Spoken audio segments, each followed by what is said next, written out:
그래서 후암가룩은 뭐 이런 집 밖으로 나온 공유공간하고 전혀 다른 맥락이긴 하고요. 그리고 저희가 후암동에 와서 가장 먼저 했던 작업이긴 해요. 그러니까 공간을 만드는 것보다 먼저 했던 게 사실 후암가룩이라고 하는 아카이빙 작업이었고, 그럴 수밖에 없었던 거는 공간을 만드는 데는 보증금이라든가 공사비라든가 이런 돈이 자꾸 들어가잖아요. 근데 초반에 저희가 후암동에 와서 이 사무소를 만들 때만 해도 돈이 없었기 때문에 그럼 우리가 먼저 지역에서 제일 먼저 할 수 있는 거?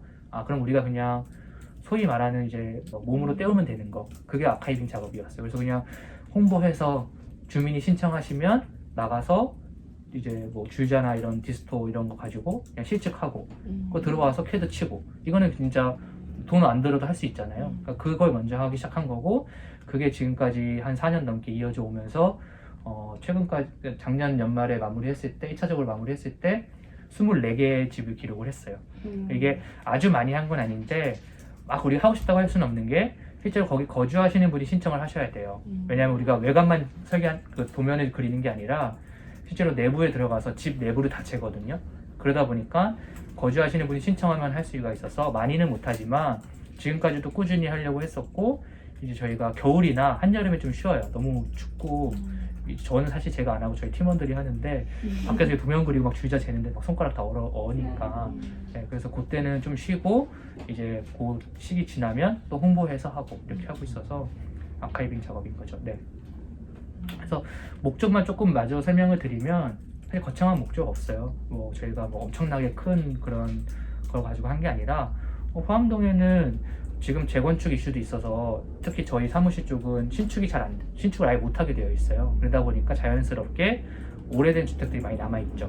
특히 일제강점기 전후로 지어진 목조 주택들, 이런 우리가 흔히 문화주택이라고 하는데 그런 걸 남아있다 보니까 그런 한 채 한 채가 다 의미가 있고 좋은데 보기 좋으니 건축가로서 이걸 기록해보자 라는 게 가장 근본적인 목적이에요. 그러니까 이거를 기록해서 갖다 써먹어야지도 아니고 이런 오래된 집들을 뭐 보존해야 돼, 고쳐 써야 돼, 이것도 아니에요 사실은. 물론 이제 잘 고쳐 쓰고 보존되면 좋을 수도 있겠죠. 근데 그거를 저희는 강요할 수는 없어요 사실 누구한테도. 네. 그렇기 때문에 그런 것보다는 결국 동네라는 거는 시간이 지나면 변한다. 그 안에 있는 집도 당연히 변해야겠죠. 예를 들어 나는 뭐 저 강남에 아파트 사는데 이런 동네 와서 활동하면서 옛날 집 고쳐 쓰세요, 이게 말이 안 돼요 사실은. 그거는 그곳에 사는 사람들에 대한 예의가 아니거든요. 그러니까 저는 그런 문제가 아니라 결국엔 동네는 자연스럽게 변화하고 집들도 낡으면 허물어지고 새 집이 들어서기도 하고 또는 누군가는 잘 고쳐 쓰기도 하고, 이게 사실은 자연스러운 거잖아요. 근데 그거 자체를 우리가 이 동네에 있는 동안 지켜보면서 기록하고 싶다. 그게 전부였어요. 지금도 사실은 그게 전부긴 해요. 네, 그렇게 하고 있는 거죠. 아마 그냥 제 추측이긴 한데 주방 같은 경우는 20대 초중반이 많이 이용하신다고 했는데 실제로 그 후암동에 그런 질문을 제가 받거든요. 후암동에 1인 가구가 많아요? 또는 20대가 많이 살아요? 이런 질문을 받아요. 왜냐면은 주방을 그런 분들이 많이 쓴다고 하니까. 근데 실제로 그렇진 않거든요. 그러니까 후암동은 물론 이제 빌라도 있고 다양한 집들이 있긴 한데 연령도 다양하고 경제적인 여건도 다양한 것 같고 다양한 분들이 정말 사세요.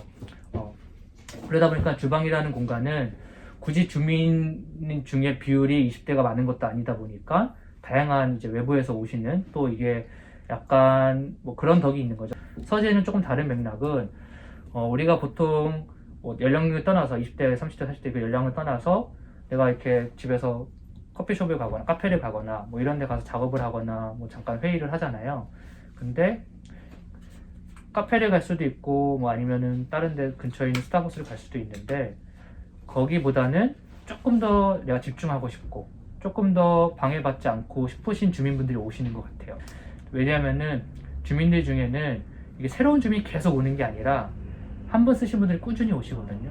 왜 이렇게 오시나 보면 특히 주민분들은 이곳에서 뭔가 특별한 걸 하려고 오는 게 아니라 외부에서 오시는 분들은 여기서 뭐 모임도 하고 여러 가지를 해요. 근데 주민분들은 그냥 여기 와서 조용히 노트북 하나 들고 와서 작업하시거나 책 보시거나 이런 분들이 더 많고, 그런 분들이 이제 필요할 때마다 오시는 거죠. 네, 그렇게 어떻게 보면은 저희가 조사를 한 건 아니었지만 다른 공간들에 비하면 서재라는 공간은 우리 후암동 주민 중에는 오히려 이런 공간을 필요로 했던 주민이 더 많았을 수는 있을 것 같아요. 잘 맞아 떨어. 네, 그게 사실은 맞아 떨어진 걸 수도 있고, 어떻게 보면은 사실 후암동에도 공부를 하거나 스터디할 수 있는 카페들이 꽤 있거든요. 근데 카페랑은 조금 다른 면이 있는 것 같아요. 그러니까 예를 들면 비용적인 측면도 사실 크게 차이 안 날 수 있어요. 왜냐하면 카페는 요즘에 커피 한 잔을 시켜놓고 시간 서너 시간 있는데 6시간까지 있기 조금 민망하잖아요. 그렇게 생각하면은 커피 두세 잔 값으로 서재를 이용할 수 있거든요. 8시간은. 그러니까 비용적으로도 아주 나쁘지 않은데 뭔가 조금 더 집중해서 업무를 해야 된다라고 했을 때 카페에 대안적인 공간이 될 수 있었던 거죠. 그래서 지금 이제 저도 얘기하면서 드는 생각은 수요를 조사할 수도 있지만 예를 들어 주민들이 좋아하는 공간들이 동네에 있는데 여기에서 뭔가 주민들이 아쉬워하는 점, 주민들이 부족하는 점을 조금만 고쳐서 그거의 또 베타 버전 같은 거를 만들어 보는 것도 좋을 수도 있겠다. 그러니까 예를 들면 주민들한테는 저희 서재가 카페의 새로운 버전일 수도 있겠죠. 그러니까 그런 생각을 접근하는 게 방법이지 않을까 싶어요. 그게 되게 어려운 부분이긴 한데 뭔가 이렇게 억지로 연결하려고 하는 게 더 힘들 수도 있겠다. 그러니까 예를 들어 뭔가 필요가 있으면 모이긴 해요. 그러니까 예를 들어 우리 동네에 정말 이게 없어. 그래서 우리 주민들이 너무나 많이 바래. 예를 들어 아이들이 학교 끝나고 아니면 지금 뭐 학교 잘 못 가긴 하지만 어쨌든 코로나를 전제하지 않고 얘기했을 때 아이들이 학교 끝나고 안전하게 있을 공간이 없어. 우리 동네 정말 한 군데도 없어. 그래서 엄마들이 다 그 얘기를 해. 그럼 그거를 만들고 거기서 커뮤니티를 만들려고 하면은 잘 만들어질 거예요. 그거는 수요가 확실하니까. 근데 그런 게 아니라고 하면 그런 수요나 욕구가 명확하지 않은데 이 주민들을 우리 공동체를 활성화해야 돼, 공동체를 만들어줘야 돼 하고 자꾸 연결시키려고 하면 이게 억지가 되고 뭔가 모임을 만들면 한두 번은 오는데 계속 와야 되나? 이런 생각이 들 수가 있어요. 그러니까 한두 번은 우리 또 지역의 대학생들이 오라고 하니까 한번 와봤어. 내가 또 동네에 오래 살았으니까 와서 얘기도 하고 할 수 있는데 그게 지속되느냐? 그건 좀 다른 문제인 것 같아요. 그래서 저는 오히려 그럴 때는 느슨한 방법들이죠. 예를 들면 주방 같은 경우도 이런 방명록을 쓴 것들이 자기들끼리 한 얘기지만 언젠가 이것들을 펼쳐나갔을 때 동네 이야기가 된다. 그러면은 그 순간에는 우리끼리 썼지만 나중에 이것을 펼쳐놓고 공유할 때는 우리 동네에 내가 몰랐던 사람이 여기 써 있을 수도 있고 아니면 무슨 가게 사장님이 와서 쓰면 이 사장님은 이런 생각을 갖고 있었구나 아니면 이 사장님은 이런 이야기가 있는 이게 자연스럽게 알게 되는 과정 이게 더 중요하지 이걸 억지로 자꾸 연결시키려고 하면 더 힘들지 않나? 라는 생각을 하고 그래서 이제 후한글실 했던 프로그램이 제가 생각나는 게 뭐였냐면 영화 마시는 밤이라고 하는 이제 프로그램을 진행을 했었어요. 그래서 그야말로 영화를 보면서 술 한잔을 하는 프로그램이에요. 그래서 저희는 공간을 제공하고 공집합은 술을 제공하고 영화는 그런 저작권을 해결해주는 또 협동조합이 있어요. 그래서 세 팀이 협업을 한 프로그램이었는데 그래서 저희가 그냥 인스타로 홍보를 해서 신청을 받아서 청년분들이 주로 청년이긴 했어요. 오시면 많으면 한 6, 7명 적으면 서너 명밖에 안 와요. 공간이 크진 않으니까.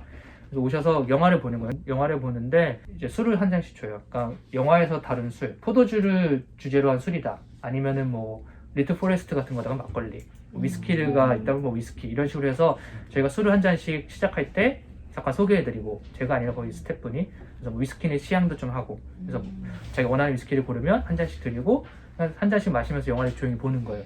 그럼 끝나고 그냥 가면 아쉬운데 이제 여기서부터가 뭐냐면은 이 사람들끼리 친해지게 하려고 아니면 우리가 친해지려고 막 나이 물어보고 이름 물어보고 하는 일 물어보면 굉장히 부담되잖아요 사실은.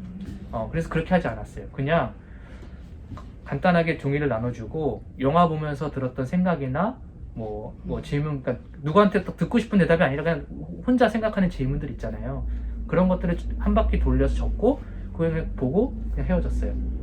그러니까 그게 꼭 이 사람들이 다음에 만날 수도 있고 안 만날 수도 있지만 뭔가 이렇게 공동체라고 해서 자꾸 연결시키려고 하면 점점 우리 세대일수록 그게 부담되잖아요. 내가 내 개인 신상 정보 알려주고 싶지 않고 처음 만나는 저 사람이 어떤 사람인지도 모르는데 막 연결하려고 하면 이게 어색해지잖아요. 그래서 저는 이제 지역에서 공동체 프로그램이나 이런 거를 기획하실 때도 꼭 뭔가 직접적으로 다음에 꼭 만나게 하고 이런 것들을 사실 강박일 수도 있죠. 학생이기도 하고 저도 마찬가지 일하는 사람도 그렇긴 한데 그런 것들을 조금 자유롭게 해보는 것도 근데 다만 이제 사업이니까 그랬을 때 그 효과라든가 그것들이 누적됐을 때 변화 이런 것들을 어떻게 살펴볼 거냐 어떻게 성과 지표를 만들 거냐 그걸 좀 고민해야겠죠. 왜냐면 우리 결과 보고서 써야 되잖아. 공모 사업이니까 그죠? 그러니까 그걸 결과 보고서를 어떻게 정리할 거냐는 고민을 해야 되겠지만 뭐 누가 참석했고 이 사람들이 몇 번 만났고 이게 사실은 중요할까? 그렇게 좀 접근해보면 어떨까 싶긴 해요. 꼭 저희 때문은 아닐 수는 있는데 아니면 제가 다른 동네를 잘 몰라서일 수도 있긴 한데 화암동에 좀 공유 공간이 은근히 많아요. 저희 거 말고. 그러니까 공간에 대관하는 분들이 좀 있어요. 그래서 뭐 저희 거 보고 하실 수도 있고 아니면은 뭐 여러 가지 이유가 있겠지만 그런 게 일반인 분들이 빌려서 쓸 수 있는 공간이 그래도 화암동에 아기자기한 공간들이 덜어 있거든요. 그런 거 보면은 나중에 시간이 한참 지나서 야 화암동 가면 이런 카페나 이런 거 말고도 이렇게 공간 빌려서 우리 화암동에 하루 종일 놀 수 있어 이렇게 누군가 얘기한다고 하면 그게 뭐 영향이고 화암동을 또 화암동만의 이야기로 만들어가는 수 있지 않을까 생각이 들긴 해요. 우선은 뭐 정말 간단하게 결론만 말씀드리면 고려를 못하고 한다고 될 일도 아니고. 근데 이제 그런 건 있어요.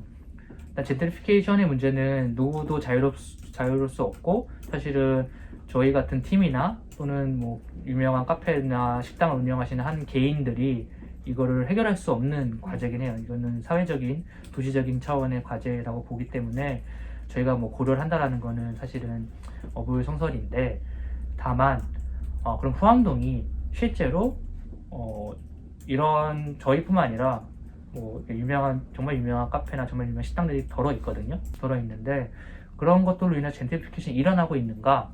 나는 조금 다시 살펴볼 필요는 있어요. 그러니까 그 얘기는 뭐냐면 우리가 흔히 요즘에 힙하다고 하는데 이미 성수도 옛날부터 힙했죠. 좀 몇 년 됐죠. 그 가장 최근에 그래도 핫한 데는 재작년부터 을지로죠. 그러니까 이런 데들은 정말 빠르게 이게 이렇게 외부에서 찾아가는 정도 정말 가파르게 상승하면서 새로 생기는 가게들도 엄청나게 늘어나고 덩달아서 임대료도 늘어나고 이런 그 속도가 굉장히 빠르거든요. 근데 예를 들면 후암동은 저희가 이제 여기 온 지가 한 5년 돼가는 것 같은데 5년 전에도 이제 후암동이 뜰 거야 그랬어요. 그냥 우리랑 상관없이 이제 주변에서 이제 후암동이 조금씩 뜰 거야 라고 하고 뭐 근데 5년 동안 사실은 제가 봤을 때 뜨진 않았어요. 변화는 있는데 후암동이 떴다라고 하긴 좀 뭐해요. 그러니까 5년 전에 제가 후암동 처음 왔을 때 을지로는 아무것도 없었거든요. 그러니까 초기에 10분의 1 있었으려나? 10분의 1도 아마 없었을 것 같은데 그러고 나서 을지로가 떴어요. 근데 을지로는 지금 완전 힙해졌잖아요. 근데 그거에 비하면 후암동은 계속 변하고 있고 조금씩 상가가 들어오기도 하고 젊은 분들이 하시는 근데 또 나가기도 해요. 잘 안 돼서. 그리고 빈점포도 있고. 그러니까 이게 조금씩 좋아지는 건 맞는데 우리가 흔히 이제 떴다라고 하는 젠트리피케이션이 일어났다라고 하는 과거의 경리단이나 뭐 성수나 연남연이나 아니면은 뭐 을지로 같이 엄청난 속도가 아닌 거예요. 그래서 저는 아직은 후암동은 임대료 당연히 상승하고 있죠. 꾸준히. 근데 서울의 어느 지역도 임대료가 안 상승하는 데는 없을 거예요. 그러니까 전반적으로 봤을 때는 상승하고 이런 변화하는 건 있지만 이게 다른 지역들처럼 심각한 젠트리피케이션의 단계는 아니다라고 보고요. 그리고 또 한 가지는 저희가 뭐 고려할 수 없다라고 했는데 당연히 이걸 고려한 건 아닌데 저희의 어떤 변호랄까요? 뭐 그런 걸 얘기를 하자면 저희도 이런 고민을 하죠. 대외적인 그런 미디어나 잡지에 계속 인터뷰를 하면 어쨌든 제가 계속 후암동을 알리는데 일조를 하고 있는 거잖아요. 사실은 외부 사람들이 계속 오니까 그런 고민이 당연히 있는데 누군가 저한테 해준 얘기가 뭐냐면 니네 공간 찾는 사람 유명한 카페 온 사람이 하면 아무것도 아니다. 10분의 1도 안 된다. 그야말로. 왜냐면 주방이 제일 잘 되거든요. 하루에 막 풀로 차요. 예약이 한 달. 근데 한 달 치면 60팀. 인원은 일단 120명. 그러면 카페는 유명한 카페는 하루에 120명 갈 거예요. 근데 우리는 한 달에 120명 오는 거죠. 평균적으로. 그러니까 그런 거에 비하면 너네 때문에 후암동을 찾는 사람들은 유명한 카페나 식당 때문에 찾는 사람들에 비하면 아무것도 아니다. 그러니까 그 얘기는 어떻게 보면 위안이긴 하고 또 저희의 변호이기도 한데 그래서 저도 이제 분명히 후암동을 알리는데 일조하고 있는 건 맞긴 한데 아직까지 후암동이 또 저희가 이런 엄청난 다른 지역들에 비해서 젠트리피케이션을 막 고민할 정도는 아니다라고 생각을 하고 있고 또 개인적으로는 후암동이라는 동네의 특성이 생각보다는 그렇게 빠른 젠트리피케이션을 유발할 것 같진 않다. 그러니까 빠르게 힙해질 것 같진 않다라는 생각을 저는 해요. 네. 우선은 저희는 정말 다행이라고 생각을 하는 게 다른 소상공인 분들이거나 다른 이제 사업을 하시는 분들에 비하면 코로나19의 영향을 좀 덜 받은 편이에요. 왜 그랬을까 생각을 해보면 하나는 공간이 너무 작다. 얘기한 대로 하루에 오는 사람이 몇 명 없어요. 아무리 잘 돼도 뭐 주방 기껏해야 2팀, 뭐 거실 기껏해야 3팀. 그러니까 막 수많은 사람이 오고 가는 다른 공간들에 비하면 그래도 그래도 이 정도는 괜찮겠지라고 생각해 주시는 것 같아요. 워낙 공간 자체도 작고 이용하시는 팀도 딱 제한되니까 예약제고. 그래서 저희는 그 코로나가 심해져도 예약이 확 떨어지거나 그러진 않았어요. 다만 이제 저희도 영업시간 제한이라든가 이런 것들은 준수해야 되니까 그런 거에 대한 좀 리스크가 있었고, 네, 그리고 그런 건 있어요. 예를 들어 서재나 거실 같은 경우에 과거에는 모임이 많았어요. 그러니까 대여섯 명, 서너 명이 와서 독서 모임을 하든 뭐 하든 이런 모임은 확 줄었어요, 확실히. 왜냐면 모임 자체를 많이 안 하니까. 대신에 뭐는 늘었냐면 이거는 줄었지만 그냥 친구끼리 둘이서 아니면 혼자 이렇게 오시는 분들은 많아졌어요. 개인이 오시는 분들. 그래서 이게 약간의 플러스 마이너스가 돼서 어느 정도 유지가 될 수 있는 수준으로는 운영이 돼서 저희는 사실 되게 다행이라고 생각하고 감사한 일이라고 생각을 해요.